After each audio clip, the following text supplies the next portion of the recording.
Les plus pauvres dans la province de Québec, c'est les femmes âgées de 65 ans et plus. Celles qui ont bâti le pays, littéralement. Quand ils mouillent leur couche, leur jaquette ou leur pyjama, là, ils leur mettent une couche avec une barre. Tant que la barre n'a pas changé de couleur, ils ne changent pas la couche. Puis comme ils sont pas assez nombreux pour prendre le temps de faire manger les vieux, quand ça prend trop de temps, il y a des seringues pour les gaver. Puis l'après-midi, ils les droguent parce que la nuit, il n'y a pas grand monde pour garder. Ça, c'est nos parents, c'est nos confrères, c'est nos concitoyennes, c'est nos concitoyens. C'est un peu partout comme ça dans la province. La qualité d'une société, c'est le soin qu'apprend des plus démunis. Ça fait dur, hein? Faut savoir dire non. C'est gentil de dire que ça a évolué, les affaires, puis on se parle à cette heure, puis l'affrontement, c'est fini. Ben, mon œil, si l'affrontement, c'est pas fini. Dans tout homme sommeille un cochon, puis quand c'est un boss, il sommeille bien que d'un œil, il n'y a jamais deux yeux fermés, alors watch-toi, mon frère.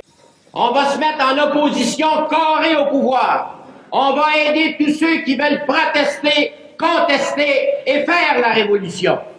Mais le pouvoir du peuple pour le peuple. C'est ça la démocratie. Mais nous pas surveiller le pouvoir, exercer le pouvoir. La démocratie, c'est le gouvernement du peuple, par le peuple, pour le peuple. Mais si le mouvement syndical ne fait pas ça, je ne sais pas ce qu'il fait. Vous procéderiez à une grève générale le 1er mai, par exemple, même si, en vertu de la loi 19, elle sera en quelque sorte illégale. La loi 19 est illégale, pauvre garçon. Les éditorialistes sont des crétins puis des contes pour en parler.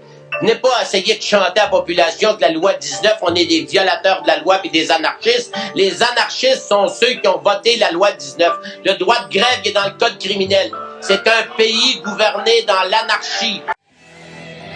Alors, nos questions rapides pour l'histoire Michel Chartrand. Question courte, réponse courte, M. Chartrand. On se fait voler par les compagnies pétrolières. Qu'est-ce que vous dites à ceux qui prétendent que maintenant, on est dans une société individualiste, on n'a pas d'autre choix? Bon, c'est de la merde. C'est de la merde. Okay. C'est pas la nature humaine, ça. C'est le contraire de la nature humaine. Et je vous demande de définir les Québécois en quelques phrases. Qu'est-ce que vous me diriez? Patient, tolérant et peureux. Point. Ouais. Ça n'a pas changé? Ben, pas tout de suite, là. OK. Vous voulez que je parle court et vous faites des suggestions. C'est vous l'animateur? Oui. Quelle est votre réaction quand on dit « Ah, Michel Chartrand, c'est une caricature, c'est un clown ». On ne va pas un plus nulle part. Non? Non. OK, je reviens à ma question. Vous auriez changé quoi dans votre approche, dans votre style, quand vous dites des choses que... Moi, j'étais en colère, puis les autres qui parlaient tranquillement, ils n'étaient pas écoutés. Alors, moi, j'étais en colère, puis je disais ce que j'avais à dire. C'est tout ça. Je me suis posé la question une couple de fois, puis je disais, si c'était plus tranquille, il ne m'écouterait pas si j'étais plus tranquille, puis il ne m'écoute pas quand je parle fort non plus.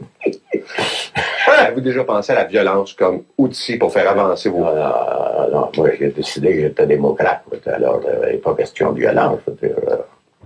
Les gars qui nous faisaient de la violence, souvent, c'était la police qui se mettait dans nos manifs. Hein. C'est les gros qui mènent. On a changé de maître, je veux dire...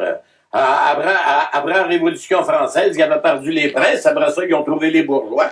Ici, on a perdu des curés, on a trouvé des laïcs qui sont baveux, hein. Mais ici, on n'a pas de conscience sociale. Et pourquoi, d'après vous? Ah, ça serait trop long. Mais il aurait demandé ça à un sociologue.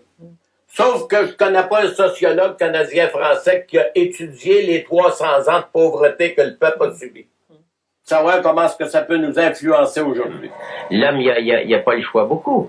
Oh ben là, il décide d'être un homme, oh ben là, il décide de se conformer. Alors, si on commence à se conformer, où est-ce qu'on arrête? Si on refuse de se conformer, où est-ce qu'on arrête? Mais il faut jouer sa peau pour la sauver, ensemble. Le socialisme, c'est quoi? C'est des chances égales pour tout le monde. Pas l'égalité, comme disent les abrutis, là.